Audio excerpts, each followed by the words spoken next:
다 같이 조용히 기도하심으로써 2021년 5월 2일 어린이 주일 아침 예배를 성부와 성자와 성령의 이름으로 시작합니다. 성경 봉독합니다. 오늘 이 시간 여러분에게 주신 하나님의 말씀은 구약성경 신명기 4장 1절에서 10절까지 말씀입니다. 구약성경 신명기 4장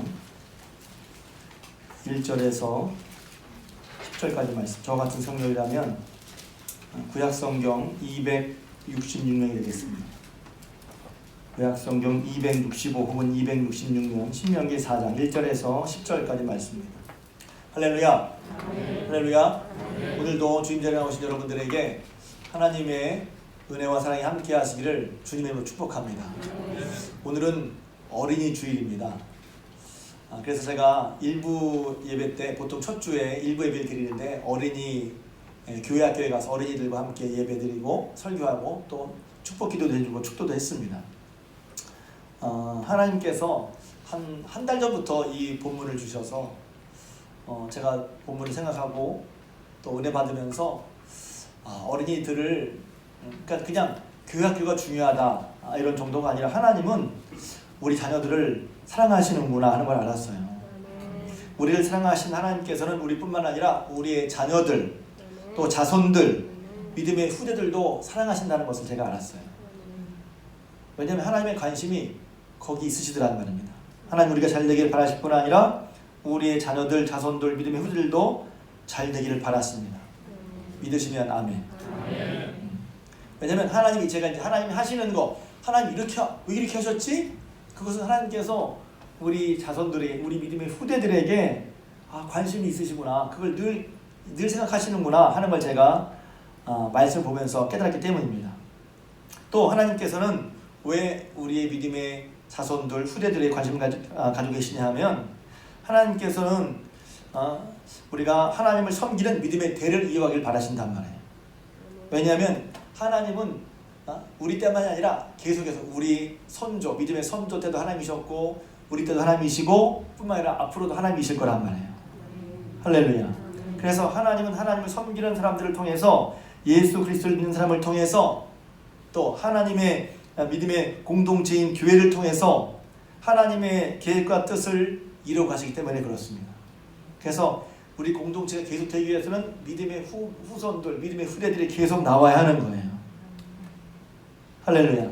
그래서 하나님은 하나님의 뜻을 이루고 그 계획을 이루시기 위해서라도 우리 자손들에게 관심이 있고 우리 자녀들에게 관심이 있고 소중히 여기시고 복 주실 수밖에 없는 것이죠. 할렐루야.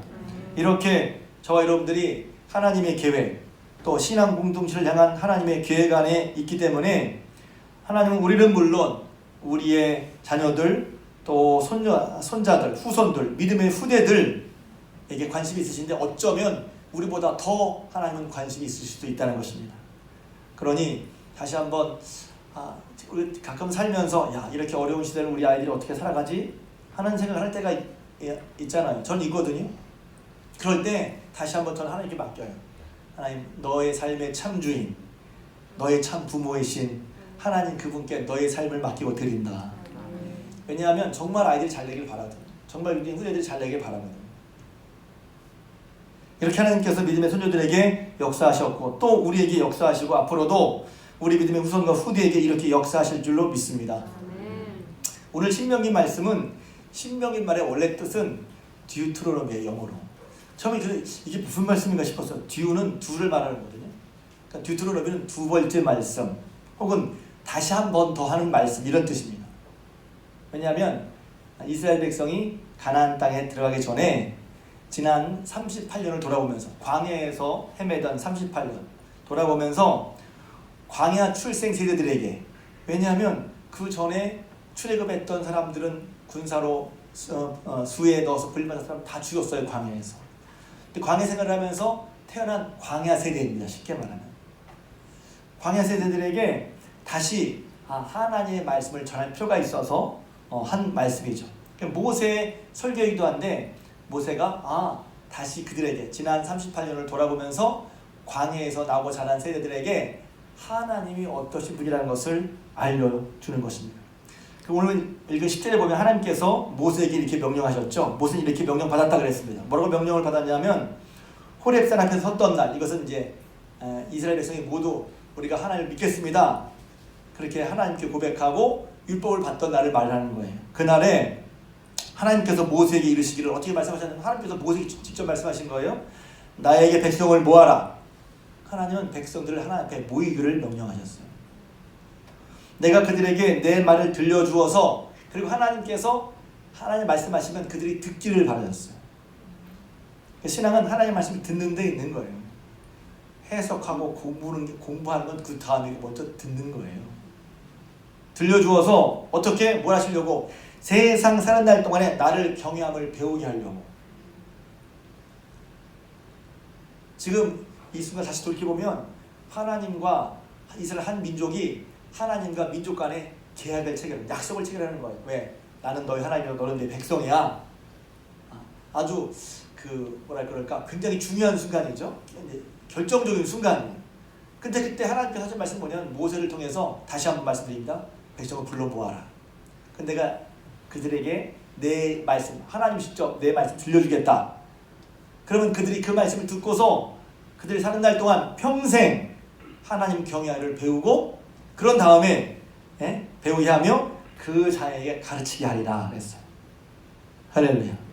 결국 하나님께서 그들과 언약, 나는 너희 하나님이 되고 너희는 내 백성이 되는데 너희가 어떻게 내 말을 듣고 평생 하나님의 경외를 배우고 뿐만 아니라 그것을 자녀에게 가르치라, 이렇게 말씀하십니다. 그러니까 그 언약 가운데는 지금 당대에 있는 그들만이 아니라 그들을 통해서 생겨난 앞으로의 믿음의 후대들까지도 그 약속에 포함되어 있다. 하나님은 그런 믿음의 후손들까지 지금 염두에 두고 계신 거란 말이죠. 제가 이 말씀 본문을 보면서 교회 학교에 대해 무슨 설교할까? 오랜만에 교회 학교에 대해 설교했거든요. 되게 어려워요, 어린이들 설교하는 게. 그런데 이거 애들 전해줘야 되겠다. 여러분은 하나님이 늘 무척 여러분들을 소중히 생각하고 아끼는 귀한 사람들입니다. 그 얘기를 설교했어요.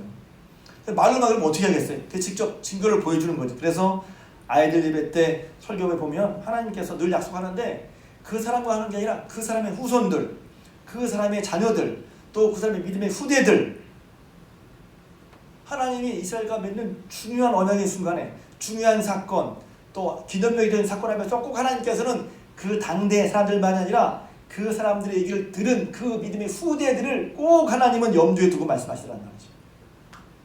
그러니까 하나님 마음에 우리만 있는 게 아니야. 하나님 마음에 우리만 있으면 좋은가요? 우리뿐만 아니라 우리의 믿음의 후대들도 하나님 마음에 있다는 것입니다.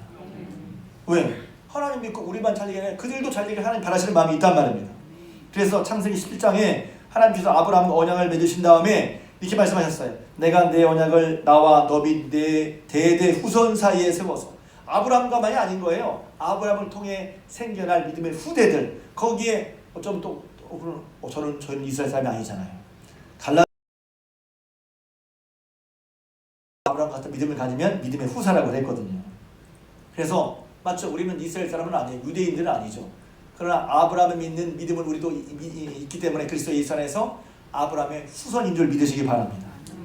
자부심 가지고 우리는 단군의 후손이에요. 그래요. 혈통으로는 단군의 후손 맞아요. 그런데 우리가 예수를 믿음으로 말미암아 하나님 자녀가 되고 아브라함이 있는 믿음 자체를 쫓을 때 갈라디아서, 그래서 아브라함의 복이 나의 복이 될 수 있는 거란 말이죠. 그래서 내 후손이 되리라 그랬어요.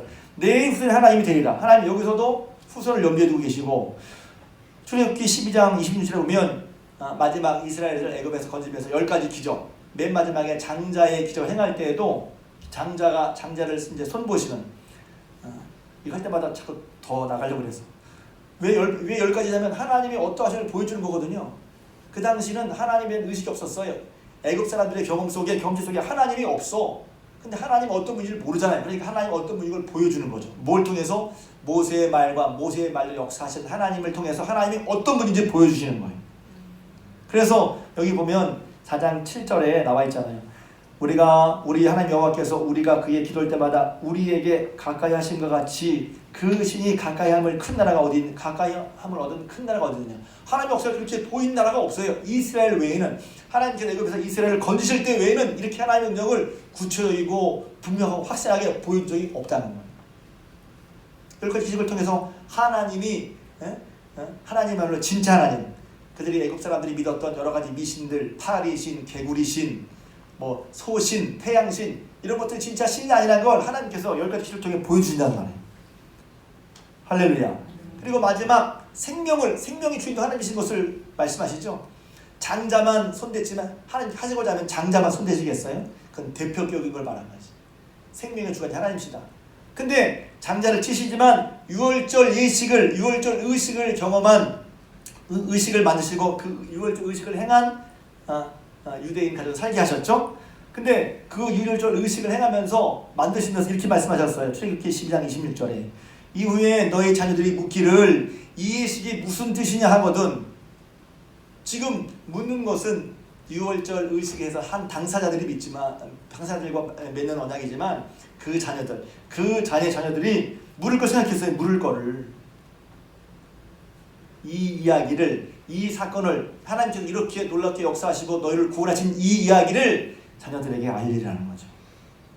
유월절 의식을 만드시고도 뿐만 아니라 여호수아서 4장 6절에 요단강을 마른 땅처럼 건넌 뒤에도 아시죠? 여호수아 보면 요단강을 건넜어요. 마른 땅처럼 건넜어요. 그런 다음에 빨리 건너야 되잖아. 그런데 거기서 회피일 사람들은 이제 이렇게 제사장 죄를 잡고 강바닥에 서 있는데 나오면서 12지파에 하나씩 거기서 바위를 가지고 가거든요. 여러분 잘 아시는 신앙의 기념비라는 설교 많이 들었잖아요. 신앙의 기념비를 세우라는 거예요. 왜 빨리 지나가도 힘든데 왜 거기서 12지파에 하나씩 돌을 세워서 강가에 놔요? 왜냐면 강가에서 꺼낸 돌은 저기 다른 돌들과 다르잖아요. 그럼 이 돌은 뭐지? 이것이 너에게 표징이 되리라. 후일에 너희 자손이 물어 이르되, 후일에 너희 자손을 하나님 염두에 주셨다고. 요단강을 건너게 하신 이 일을 하면서 하나님께서 이렇게 놀랍게 이스라엘 백성과 함께 하시면서 이루신 구원을 행하시면서 동시에 이 일을 하나님이 계속해서 일을 또 하시는 게 아니라 이 일을 알게 하라는 거지. 후일에 너희 자손들에게. 그래서 이 돌들이 이스라엘 자손에게 영영이 기념이 되리라 하셨어요. 오늘 말씀도 마찬가지. 하나님과 언약을 맺고 가나안 땅에 들어가기 직전에 아주 역사적인 순간 아니에요? 역사적인 순간에 하나님은 다시 뭐라고 말씀하시냐면 너희가 모두 다 앞에 나와서 내가 너희에게 가르친 대로 내 말을 듣고 하나님 경외를 배우고 이 일들을 너희 자녀에게 가르치라는 거죠. 가르치라. 두 번이나 나옵니다. 9절에 보면 너는 그 일들을 내 아들들과 내 자손들에게 내 손자들에게 알리라. 손자까지 들어가 있어요. 10절에는 마지막 부분에 그 자녀에게 가르치게 하리라. 자녀에게 가르치게 하리라. 왜? 하나님의 관심이 우리가 믿는 게 아니야. 우리는 하나님 믿고 한 시대에 살아가지만 우리 뒤에 또 믿음의 후대들이 나올 거란 말이에요. 우리의 자녀들이 나올 거란 말이에요. 그랬을 때 그들도 하나님을 믿고 하나님의 복을 받기를 하나님 마음에 주신 거예요. 우리를 사랑하니 똑같이 하나님께서는 우리의 후손들, 우리 믿음의 후들도 살아가시를 믿으시기를 주님으로 축복합니다. 그리고 하나님의 관심은 거기에 있는 거란 말이죠. 그런데 하나님 저희가 평생 살면서 하나님을 경영을 배우라는 거예요. 여러분 제가 이제 미리 말씀드리는데 교회에서 신앙생활은 배우는 거예요. 얼마 동안 배우는 거예요? 교회학교 배우는 건 교회학교 청중부 하면 끝났어요? 청장년이 되고 장년이 되고 평생을 여러분 하나님 경외하기를 배워가는 것임을 여러분이 기억하시길 주님으로 축복합니다. 제가 얼마 전에 세대로 교회하는 교육 목회 컨퍼런스를 봤는데 제가 은혜를 받고 이거 신경 쓰게 되겠다. 왜냐하면 좀 딴 데로 빠졌는데 가끔 교회를 보면 난 이제 배울 거 다 배웠다는 것처럼 생각하는 사람들이 그런 것처럼 보이는 분이 가끔 보여요. 여러분 새 부대가 됩시다. 새 부대는 뭐예요? 내가 어느 순간 나도 모르게 신앙 다 배웠어. 또 본인 스스로 그렇게 생각하지 않을 수 있어요. 난 다 배웠다고 생각하지 않은데요. 그런데 뭘 얘기하면 배우려고 하지 않고 받아들이려고 하지 않고 그러니까 신앙에 어떤 의미에서 정체가 있는 거예요. 혹시 여러분들이 그렇다면 깨달으시길 바랍니다. 하나님 우리가 평생 하나님 경외를 배우길 바라십니다. 할렐루야. 왜요? 왜? 또 배우라고 그러네. 근데 그 배우는 건 학교 공부랑 좀 달라요. 좀 더 설명드릴 거예요. 하나님 경외를 배워서 배우는 건 뭐예요? 듣고 들은 대로 그 말씀 따라 사는 걸 말하는 거죠. 근데 뭘 배워? 배우는 거 핵심은 뭐야? 너무 중요한 얘기예요. 하나님 경외하기를 배우라는 거예요. 제가 자녀를 위해 기도할 때 꼭 이거 기도합니다. 우리 아이들 하나님 경외하게 해주십시오. 하나님 경외하기를 배워서 가르치라는 거예요. 그럼 하나님 경외한다는 게 뭐예요? 말 그대로 하나님을 두려워, 하나님을 높이는 거죠. 하나님께 함부로하지 않는 거죠. 하나님께 막대하지 않는 거죠. 하나님을 존중히 여기는 거죠. 하나님을 높이는 거죠. 하나님을 찬양하는 거죠. 왜 그렇습니까? 왜 그렇죠? 제가 다시 이제 하나님께서 지금 이제 앞에 4장 앞부분을 얘기할 건데, 왜 하나님께서 신명기 읽어보면은 이제 신명기 제가 읽어보기를 정말 여러분에게 신명기를 꼭 읽어보시길, 저는 신명기 읽으면서 하나님 어떤 분이신지 알았거든요. 하나님 어떤 분이신지 느끼게 되니까 살 길은 순종하는 거야. 그냥 답이, 신명기 읽어보면 답이 나와요. 근데 어떤 분들은 또 순종 얘기하네. 왜 순종해야지? 순종 힘든데? 이런 생각 자체가 신명기 읽어보면 없어진단 말이에요. 왜 그렇습니까? 말씀드릴게요. 신명기 읽어보면 하나님께서 하신 일들이 나온단 말이에요. 하나님께서 애굽에서 400년간 종살이던 그 애굽 사람, 이스라엘 사람들을 건져주셨죠. 건져주고 보면 그들이 고통을 당하면서 그 고통을 하나님께서 보고 듣고 알고 내려오셔서 그들을 구원하시는데, 하나님이 하시는 거란 말이에요. 하나님이. 그들은 아이를 낳자마자 그 피덩이 아이를 낳으면서 나일강에, 남자는 나일강에 던지는 그런 일을 당하면서도 선뜻 바로에게 대항하지 못했어요. 가장 힘든 일, 벽돌 굽는 일, 짚을 짓는 일을 하면서도 바로에게 대항하지 못했어요. 근데 하나님께서 모세를 통해서 하나님의 말씀을 전하시고, 모세를 통한 그 말씀과 같이 어김이 없이 분명하게 하나님과 하나님의 능력을 보이셨단 말이죠. 할렐루야. 여기까지 기적을 통해서 바로의 권세와 고집을 꺾고 그들을 애굽에서 정말로 구원하셨어요. 할렐루야.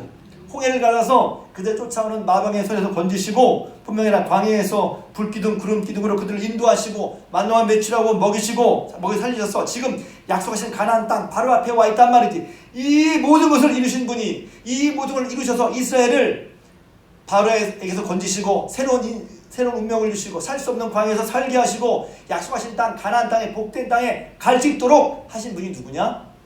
하나님이란 말이죠. 다 하나님이 하신 거예요. 하나님이 구원하시고 하나님이 약속하시고 저를 불쌍히 여기시고 건져내시고 저들을 위해서 큰 이상한 기적을 베푸시고, 하나님 어떤 분인지 드러내시고, 저는 이거 읽으면 내가 하나님을 믿는다는 게, 내가 하나님 언약 백성에게 얼마나 복된 건지, 하나님 믿는다는 게 구차스럽다고요? 하나님 믿는 게 얼마나 복된 일인지, 내가 하나님이 좋겠다는 것이 얼마나 축복받은 일인지 신명기 출애굽기를 보면 나온단 말이에요. 그들이 잘난 게 없어요. 단지 하나님의 언약 백성이라는 하나 때문에, 아브라함의 후손 하나님의 언약 백성이라는 것 때문에 하나님께서 그들을 위해서 그렇게 크고 놀라운 기적을 베푸신단 말이에요. 구원을 이루신단 말이에요. 속된 변형의 기적. 하나님 믿는 게 잠땡이구나. 하나님 믿는 게 최고구나. 하나님 믿는 게 정말 중요하구나. 신명기 읽으면, 출애굽기와 신명기 읽으면 알게 돼.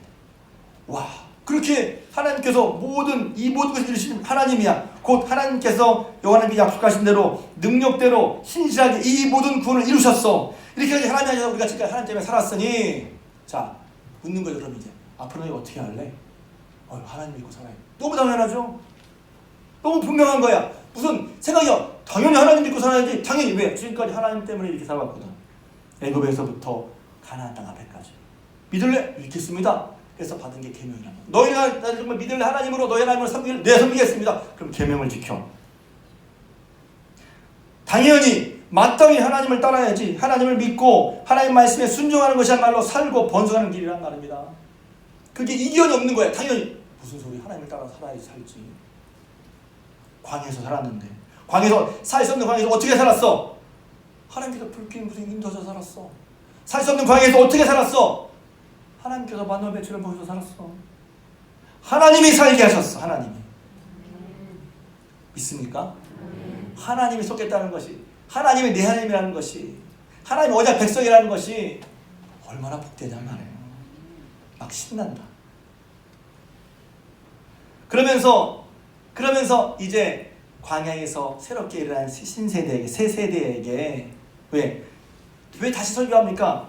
이는 그들이 지금 말씀 듣는 사람들이 광야에서 나오고자 하는 신세대예요. 그들은 지금 제가 말씀보니까 요때까지 아직 불기둥, 구름기둥도 있었고 만나와 메추라기를 먹었지만 하나님의 행하신 10가지 기적은 직접 경험하지 못했어요. 말은 들었겠죠. 그리고 홍해를 갈라서 구원하시는 것도 직접 경험하지 못했어요. 말은 듣긴 했겠지만. 그러니 하나님께서 이 모든 일 행하시는 것을 그들에게 알게 하는 거예요. 알게 하면서 뭐라고 말합니까? 4절 이하에 그거죠. 지금 한 얘기가.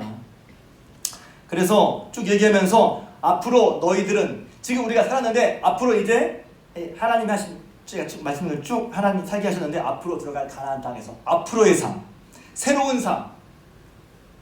그래서 코로나 이후 시대를 뉴 노멀이라는 말을 많이 하잖아요. 뉴 노멀. 우리 돌아간다고 그러는데 똑같이 돌아가지 않는다는 거예요. 지금 코로나 때 마스크 쓰는 게 이게 비정상인데 비정상이 정상 함께 있는 삶이 뉴 노멀이라고 그래요. 옛날처럼 똑같이 돌아가면 좋겠는데 많은 학자들은 똑같이 되지는 않을 거다. 뉴 노멀이라는 말은 새로운 노멀.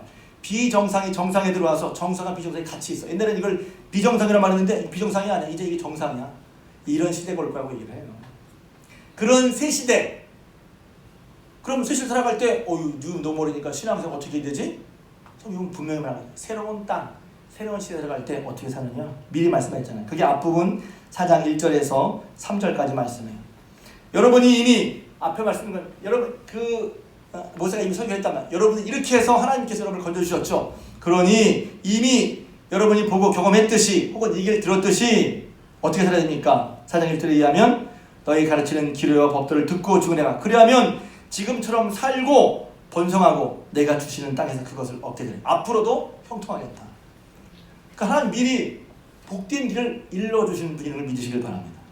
감사하지 않아요? 그러니까 복이 따라 다른 거예요. 어떤 사람은 하라는 게 많아. 그런데 거꾸로 보면 반대로 다른 각도로 보면 야, 하나님께서 이렇게만 살면 형통하지 미리 일러주시는구나. 할렐루야. 미리 일러주시는 거잖아요. 깨닫게 하시는 거예요. 다시 기억나게 하시는 거예요. 왜? 그들이 이것이 그냥 허황된 얘기입니까? 아니잖아요. 출애굽에서 어떻게 그들을 애굽에서 건져주셨는지, 바벨론에서 건져주셨는지, 또 어떻게 광야 살 수 없는 광야에서 살게 하셨는지, 어떻게 해서 그들이 차지하기 힘든 가나안 땅 앞에 지금 와 있는지를 그들이 보면 맞아, 하나님이 하셨구나. 그러니 어떻게 하는 길은 하나님을 그의 말씀을 듣고 준행하는 게 살 길이라는 말이죠. 할렐루야. 그리고 보면 4장 2절에 보면 그러니 너희는 명령을 가감하지 말라. 하나님 말씀을 행할 때 빼거나 붙이지 말란 말이에요. 내 편에 따라서 내 중심에 따라서 내 생각대로 바꾸지 말란 말이에요. 하나님 말씀을. 왜? 그렇게 하나님의 말씀을 말씀 그대로 준행하면서 하나님께 붙어 있어서 너희가 오늘까지 생존했다는 거예요. 생존했다. 다시 일러주는 거죠. 그래서 두 번째로는 내가 하나님께서 모세는 하나님 명령하신 대로 그 규례 법들을 여러분에게 너희에게 가르쳤다는 것입니다. 그게 이제 5절 말씀이에요. 오직 내가 나의 하나님 여호와께서 명령하신 대로 규례 법들을 너희에게 가르쳤나니 그랬어요. 이는 너희가 들어가서 기업으로 차지할 땅에서 그대로 행하게 하려 한다. 그런 거예요. 왜? 앞으로도 이렇게 하면 사는 길이라는 거예요. 할렐루야. 이렇게 사는 것이 다른 여러 민족과 나라 앞에 너희의 지혜요 너희의 지식이라는 거예요. 그렇게 하나님 말씀 따라 사는 삶이 다른 여러 민족과 놓고 비교를 해봐도 야, 이 나라 이 민족 괜찮네. 이런 내용이라는 거죠. 우리는 그냥 하나님 말씀만 생각하는데 하나님은 그 말씀은 한 나라나 한 민족이 그들의 삶을 이뤄가는데도 분명한 약속이란 말이에요. 필요한 말씀이란 말이죠. 그래서 우리가 하나님 말씀 듣고 사는 것은 억지로가 아니라 어떤 의미에서 어디에 내놓아도 자랑할 만한, 어디에 내놓아도 분명한 그런 모든 민족 앞에 내놓을 만한 지혜요 지식인 걸 믿으시길 주님으로 축복합니다. 이럴 때 우리가 하나님 믿는 자부심이 있죠. 말씀 따라 사는 자부심이 있죠. 언젠가부터 우리는 말씀 따라 사는 것이 구차스럽고 신앙이 떨어진 거죠. 신앙이 떨어졌다는 걸 모르는 게 아니라 그런 분들은 신앙이 회복되길 주님으로 축복합니다. 하나님 믿는 사람은 구차하게 여겨져. 예배드리는 것이 범패스럽게 여겨져. 학개서의 말씀이에요. 너희가 언제부터 또 예배드려야 돼? 예배를 범패스럽게 여기고 귀찮게 여기고. 그런 게 뭐예요? 하나님을 경외하지 않고 무시하는 경외란 말이죠. 하나님의 말씀 듣고 따라가야 살 길인데 이게 살 길이라면 그렇게 하겠어요? 그렇지 않죠. 그래서 지금 모세는 얘기하는 거예요. 하나님께서 이 말씀하신 규례와 법대를 너희에게 가르쳤는데 그것대로 너희가 들어 차지할 땅에 가나안 땅에서 이대로 살면 가나안 땅에서도 너희가 살고 번성할 것이다. 이게 지혜고 이게 능력이란 말이에요. 여러 민족의 나라 앞에 내설 만한 지혜와 능력이라고 하는 것입니다. 할렐루야. 그래서 하나님께서 이스라엘 지도자에게 하신 말씀, 모세에게 하신 말씀을 딱 정리해서 10절을 보면 몇 개로 나눌 수가 있는데, 첫째, 이스라엘 백성을 나에게 모두 모으고 하나님께서 그 말씀을 들려주어 그들이 세상에 사는 날 동안에 나를 경영을 배우며 그 자녀에 가르치게 하라는 것입니다. 여기서 하나님 믿고 따르는 신앙 공동체의 중요한 특징이 나오는데 그게 바로 배우고 가르치는 신앙 공동체예요. 우리 배우고 가르친다 그러면 목사가 가르치고 목사가 배우고 생각하잖아요. 목사도 물론 중요해, 그런 역할을 하는 건데, 그래 중요한 것은 우리는 하나님 경외를 평생 하나님께 배우고 그 배운 것을 누구에게요?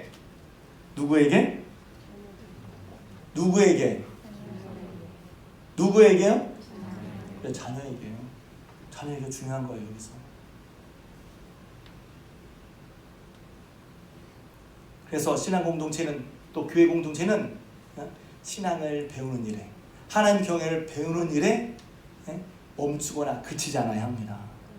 3날 동안에 계속 배우는 거죠. 왜 그렇습니까? 이번에 여우조연상 탄 유정 씨가 한 말이 매우 여러 가지 얘기했는데 이런 말이 하나 있어요. 내가 할머니는 처음이잖아. 맞아요? 우리는 생각에 할머니 할아버지가 되면 다 할머니 할아버지스러울 줄 알았어요. 엄마 아버지도 마찬가지죠. 엄마 아빠가 되면 다 엄마 아빠스러울 줄 알았어요. 근데 우리 살면서 엄마도 처음이고 아빠도 처음이고 할머니 할아버지도 처음이죠. 처음이다. 그러니까 어떻게 해요? 엄마로서 하나님을 경외하는 것, 아빠로서 하나님을 경외하는 것, 자식을 둔 부모로서 하나님을 경외하는 법을 또 배워야죠. 할머니 되면 다를까요? 할아버지 되면 다를까요? 할아버지로서 자녀와 혹은 손자들에게 하나님을 경외하는 법을 배우는 것. 나이가 들고 몸이 약해지면서 어떻게 하나님을 그걸 계속해서 배워나가야죠. 저는 앞으로 우리 교회가 하나님 뜻은 어떻게 될지 모르겠지만 계속해서 배우고 가르치는 교회, 하나님께서 말씀하신 이것은 목사의 주장이 아니에요. 목사의 목회관이 아니에요. 저는 제 목회가 있다면 그것은 예수님이 하신 대로 하나님의 말씀대로 하는 거예요.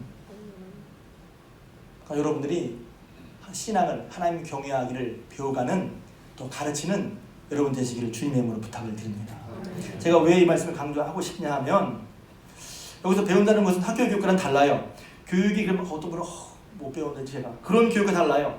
어떤 지식이나 기술이나 사실 공교육의 과정은 그 나라나 시스템을 지탱하는 일련의 사회와 가정 속에 필요한 걸 가르치는 거거든요. 그것도 필요한 일이죠. 그 문화를 가르치고 문화나 사상이나 기술이나 교양을 가르치는 거예요. 그런데 교회 교육은, 신앙 공동체의 교육은 그런 것이 필요 없다는 게 아니라, 그것이 아니라 하나님 경외하기를 배우고 가르치는 거란 말이에요. 근데 여기서 보면 우리가 보통 여러분 생각에 신앙 교육은 누가 한다고 생각을 해요? 누가 한다고 생각을 해요? 어디서 한다고 생각을 해요? 교회에서 한다고 생각을 하죠. 누가 한다고 생각을 해요? 목사님이나 교회 선생님이 한다고 생각을 해요. 그것도 저도 신앙교육 할 거고 선생님들을 통해서 할 거예요. 오늘도 제가 아이들 예배드리면서 축도하는데 선생님들이 수고하시는 게 눈에 보이더라고요. 그 뒤에 제가 선생님들을 축도를 못하고 축복 기도를 못하고 나중에 축도할 때 선생님 기도를 했어요. 그런데 교회도 저도 그걸 가르치려고 하지만, 그러나 성경 읽어보니까 기본적으로 누가 누구를 가르치는 거예요? 부모가 자녀를 가르치는 거예요. 신앙교회의 기본은 부모가 자녀를 가르치는 거예요. 교회가 가르치는 거예요. 물론 이거 말하면 교회는요 교회 가르치지 않겠다는 게 아니라 교회도 당연히 가르치죠. 목사도 가르치죠. 그런데 더 기본은 하나님 경외를 배운 부모가 자신의 자녀에게 가르치는 거예요. 그 신앙교회의 기본은 가정에 있어요. 가정교육이 있어요. 또 이렇게 말하면 자녀가 없는 분은 그럼 우리는요 신앙의 후대를 가르칠 수 있잖아요. 믿음의 후대. 그럼 교회 와서 속회가 뭐예요? 선교회가 뭐예요? 믿음의 선배들이 믿음의 후배들에게 가르치는 거예요. 뭐 돈을 어떻게 회의를 가르치는 게 아니야. 하나님 섬기는 걸 가르치는 거예요. 남성교육, 여성교육 뭐 가르치는 거예요? 뭘 어떻게 하고 뭘 어떻게 결정하고 아니 하나님 섬기기를 가르치고 배우는 거예요. 기본이 거기에요. 기본이 핵심이 거기에 있다고. 근데 저는 보면서 우리 성도들이 어떻게 생각을 할까? 혹시 모든 교회 교육은 교회가 하나? 모든 교회 교육은 선생님이 하나? 목사님이 하나? 그렇게 생각했다면 여러분 그 생각이 바뀌어져야 됩니다. 1차적으로 기본적인 신앙 교육은 믿음의 전달은 어디에서 일어납니까? 하나님을 경외하기를 배운 그 사람을 통해서 가정에서 일어나는 거예요. 할렐루야. 신앙의 가정 교육. 난 지금 아이들에게 뭘 가장 많이 말하고 있어요? 나는 아이들에게 하나님 얘기를 하고 있나요? 죄송합니다. 어린이집이니까 제일 많이 말하는 게 이걸 거예요. 야 교회 좀 가라. 야 예배 좀 드려라. 왜요? 왜 예배를 드려야 됩니까? 왜 교회를 가야 되는데? 왜 말씀과 기도를 해야 되는데? 여러분이 하나님 경외하기를 배우면서 먼저 그거예요. 하나님 경외하기를 배우는 부모들, 계속 하나님 경외를 배워가는 부모들이 아이에게 가르치는 거예요. 어느 순간에 신앙교육을 모두 교회에 밀었어요. 물론 교회가 신앙 공동체 이것을 가르치는 것을 돕고 전문적으로 해내야 되죠. 그러나 그게 다가 원본을 보니 하나님은 각각의 사람들에게 하나님 경외하기를 배우라고 하셨고 그들에게 가르치라고 하셨어요. 자녀에게. 하나님을 경외하고 가르치는 것은 가정입니다. 가정에서 가르쳐야 되고 부모가 가르쳐야 되고 자녀에게 가르치는 거예요. 예배 때만이 아니라 교회에서만이 아니라 중요한 일 순간마다 가르쳐주는 거죠. 너무 개인적인 얘기라 할까만 망설였는데 제가 이제 그 권사님이 유해른 권사님이 신방 요청해서 영은이 이제 직장에서 신방 얘기하면서 제가 영주 얘기를 처음 들었어요. 그 얘기 못 들었는데 제가 듣고서 제가 영주를 다시 보게 됐어요. 너무 개인적인 영주는 결혼해서 잘 살고 있지만 이제 지훈이랑 한창 연애할 때 서로 막 더 좋았는데 순간 그랬대요. 지금 지훈이도 교회를 잘 다니지만 너 지훈이 영주는 그랬대. 야 너 교회 다니면 난 너랑 결혼 못해. 이런 게 있는 거죠. 젊은이들이 교회에서 신앙을 잘하다가 부딪혀요. 직장인에 부딪히고 돈이 들어오거든. 좋아하는 사람이 생겼는데 예수를 안 믿어. 어떻게 해야 되지? 너무 고민이 돼서 이제 유해른 권사님한테 물었대. 유해른 권사님이 얘기했대. 자기의 신앙의 스토리. 내가 어떻게 하나님의 멀었다가 다시 돌아왔는지 그 신앙, 권사님의 신앙 스토리, 하나님 경외하는 얘기를 해줬어. 얘기도 또 울컥 하려고 그러네. 그 일 듣고 영주가 가서 울면서 얘기했대. 왜? 사랑하는 사람인데 예수 믿는 신앙에 태클을 거니까 울면서 얘기했대. 나는 너랑 결혼을 했어. 네가 예수 반대하면 난 너랑 결혼 못해. 그렇게 그래서 제가 그거 듣고서 이제 제가 죄송해요. 영주를 다르게 보게 됐다니까 제가. 달리 보이더라고 그 얘기를 듣는데. 그러니까 지호지가 뜨거 미안하다. 같이 교회 나왔대. 신앙에는 그런 타이밍이 있는 거, 그런 포인트가 있는 거란 말이지. 한번 다 걸고 안 돼! 하고 할 포인트가 있어야 돼. 언제까지 끌려갈 건데. 그런 포인트가 한번 있어야지. 그 다음부터 그런 말을 그게 장난을 했든지 간에 시각했든지 간에 근데 본인은 얼마나 자기가 좋아하고 사랑하는 것 때문에 신앙과 갈등을 일으킬 때가 있잖아. 그럴 때 들려주는 거예요. 이야기를. 하나님 경외하기를 들려주는 거예요. 하나님 경외하기를 배우는 거예요. 그냥 교회에서 하나님 계다가 그런 생기면 말도 없이 그냥 툭 하고 나가버리는 사람도 있을 수 있잖아요. 가정에서 하나님 경외하기를 배워가는 또 하나님 경외하기를 가르치는 여러분 되시기를 주님의 이름으로 부탁을 드립니다. 그러기 위해서 마수도 알겠지만 그러기 위해서 내가 먼저 신앙 공동체 여러분이 먼저 하나님 경외를 배워야 되는 거란 말이에요. 우리 아이들이 잘 되길 바래. 내 신앙의 후대가 잘 되길 바래. 정말 내 아이들이 잘 되길 바래. 그러면 나부터 먼저, 내가 먼저 하나님 경외를 배워가는 거예요. 신앙생활을 멈추지 마세요. 하나님의 말씀 듣고 매일매일 해야 되는 것을 더 이상 멈추지 마시길 주님으로 축복합니다. 하나님의 말씀 듣고 따르세요. 날마다 하나님의 말씀을 듣고 따라가실 주님으로 축복합니다. 그걸 놓치면 어느 순간에 더 이상 하나님의 경영의 배를 멈추는 거예요. 거기서 문제가 생기는 거예요. 사실 우리 다 연약하죠. 맞아요. 연약해요. 그런 일들은 다 한두 번씩 혹은 계속해서 하고, 어떤 분은 형편 때문에 그런 유혹이나 그런 갈등을 계속 맞이하게 되죠. 맞아요. 그런 갈등이 있는 것 자체가 믿음이 약한 게 아니에요. 원래 믿음은 갈등 속에서 자라거든요. 그런 갈등이 다 있어. 여러분에게 있을 거예요. 그때 누가 탁 신앙의 길을 들려주는 거지. 할렐루야. 하나님 경외를, 그런 게 하나님 경외를 배우는 거란 말이죠. 근데 이렇게 하는 게 왜 중요합니까? 9절 말씀이에요. 우리가 왜 어린이 예배 때 이런 것을 얘기해야 될까? 우리가 이것을 잃어버리기 쉽기 때문에 그런 거예요. 잃어버리기 쉬워요. 오직 너는 스스로 삼가며 내 마음을 힘써 지키라. 이 말씀. 이 말씀도 이렇게 나눌 수 있어요. 9절에 너는 스스로 삼가라. 스스로 조심하라. 스스로 신경을 쓰라는 말이에요. 또 스스로 신경을 쓰라는 말이에요. 뭐 하라고? 내 마음을 힘써 지키라. 그래서 내 눈으로 본 일을 잃어버리지 말라.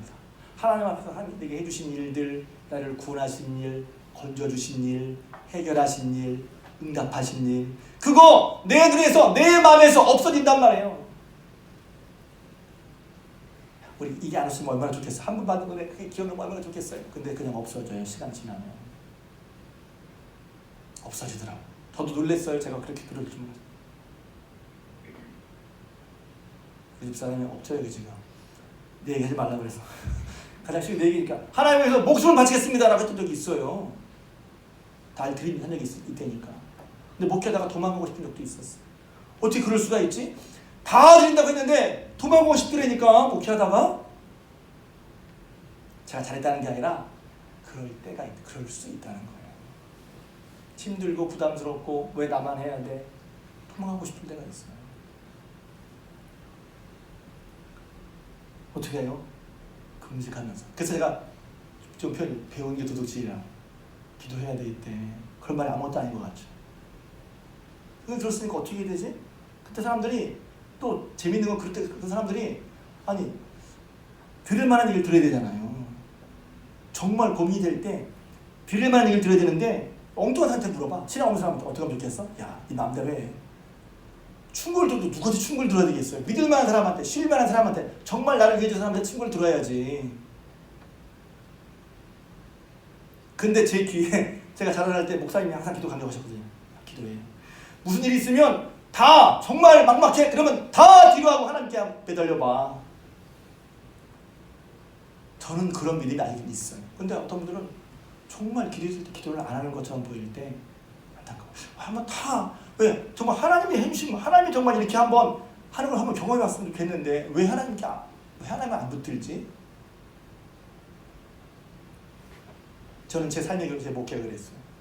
교회 목회를 하면서 하나님 아시면 안 됩니다 하는 것 때문에 매달리고, 하나님께서 성령도 거축하게 하시고, 최근에는 이제 여러분 아시는 것처럼 땅도 없게 하시고, 하나님이 하게 하신 거거든요. 하나님께 매달려봐. 그 일들을 그렇게 왔다 갔다 하니 내가 본 일들, 네가 경험한 일들을 잊지 말고, 잊어버리지 마라. 내가 생겨나는 날 동안에 그 일들이 내 마음에서 떠나지 않도록 해라. 그래서 예배는 뭐냐면 그 일들 다시 우리 속에 리마인드, 다시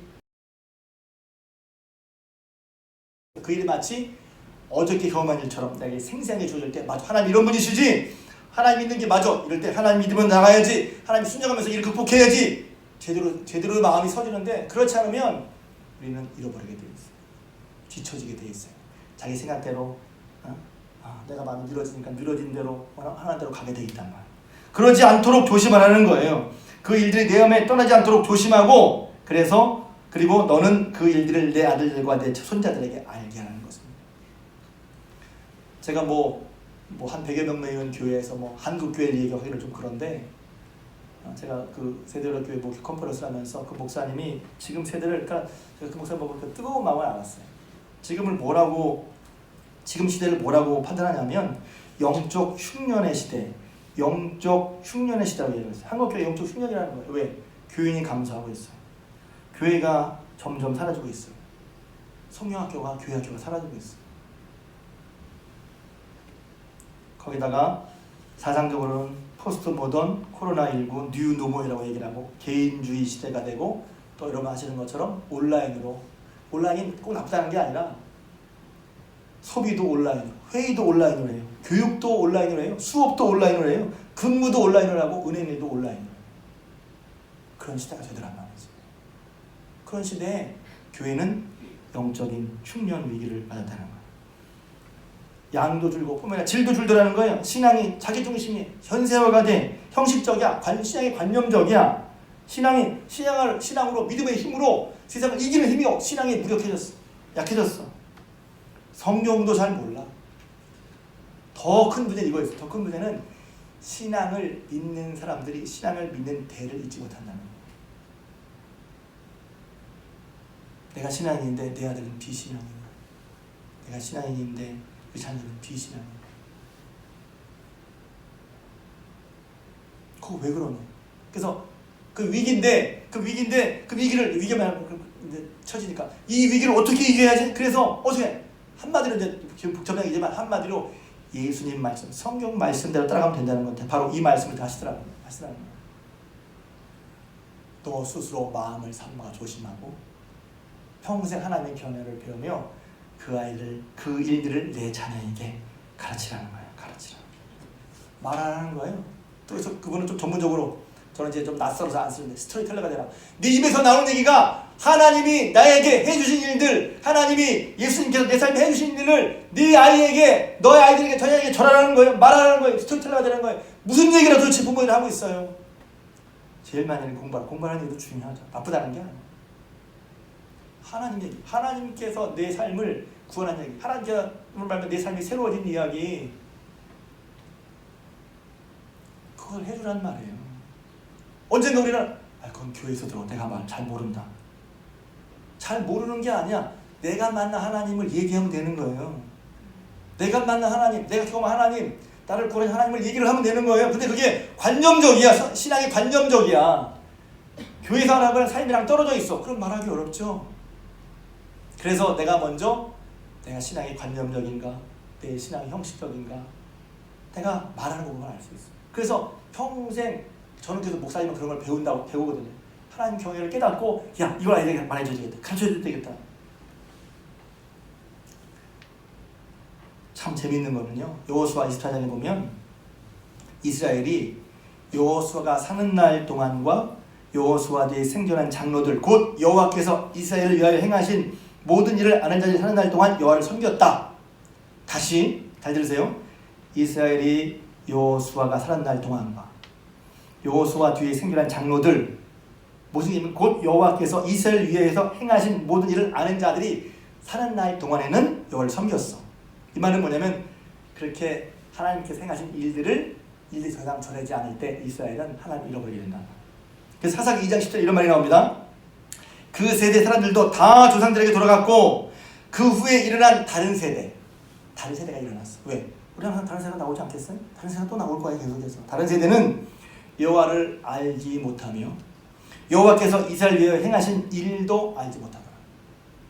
그건 단절이라는 거죠.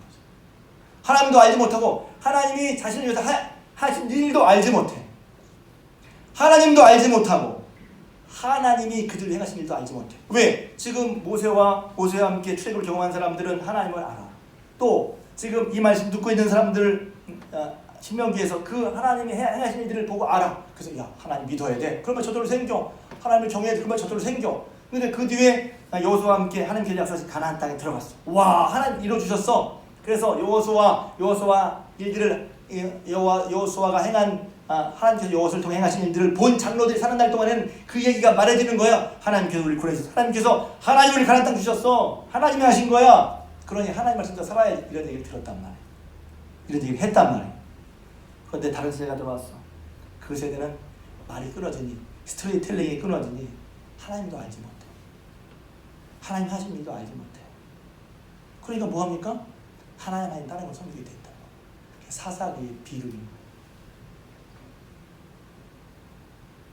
저는 그래서 제가 무슨 그랬잖아요. 교회 100명 모여서 무슨 한국교회. 근데 제가 적어도 한국교회는 뭐죠? 우리 교회는 할렐루야. 제가 할 수 있는 우리 교회. 그래서 제가 아이들에게 간 거예요. 그리고 그런 차원에서 하나가 이번에 제가 청년들도 신방하려고 하는 거고 또 전사님에게 중고등부도 신방하라고 했어요. 한 아이에게 가르치는 거예요. 왜? 하나님 교회 가르치는 하나님이 하신 일, 하나님 나에게 하신 일들을 아이들에게 말해주시길 주님을 축복합니다.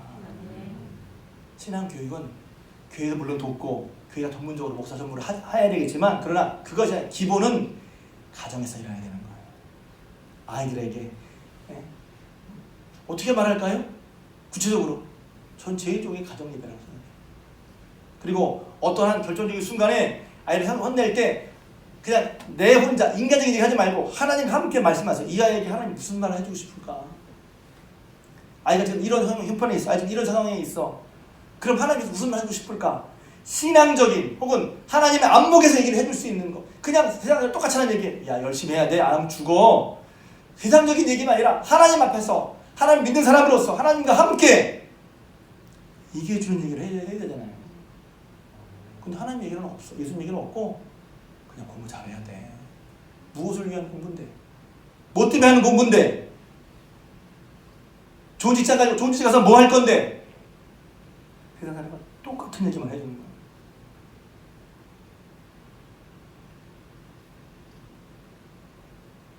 그러니 더 큰 문제 믿음의 대가 끊어지는 거야. 여러분 예수님이 제일 중요하다고 고백하잖아요. 근데 대가 끊어지잖아요. 믿음의 후대가 자라잖아요. 근데 하나님은 감사하게도 우리 믿음의 후대에게 관심이 있으시다. 할렐루야. 할렐루야. 그러니까 다시 한번 저 여러분들이 평생 하나님의 경영을 배우고 하나님 경영을 배워서 의사들 복되게 하려고 해서 하나님 말씀 가르치는 그리고 그것이 체질화되는 거예요. 한 번에 되지 않겠죠. 그러나 세부대가 되야죠. 나부터 내가 하나님 경영을 배워야 아이들이 가르칠 수 있는 거예요. 내가 하나님 따라다니면서 어떻게 아이들이 하나님 따르게 할 수 있겠어요?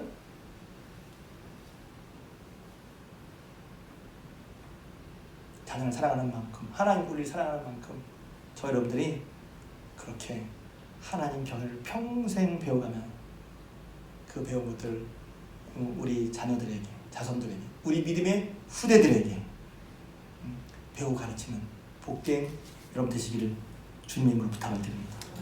기도하겠습니다. 사랑의 하나님, 은혜와 사랑 감사합니다. 우리 자녀들, 믿음의 후대들을 귀하게 여는 것이 아니라 하나님께서 우리들뿐만 아니라 하나님 우리 믿음의 자손들, 후대들을 귀하게 여시고 생각할 때 다시 한번 감사합니다.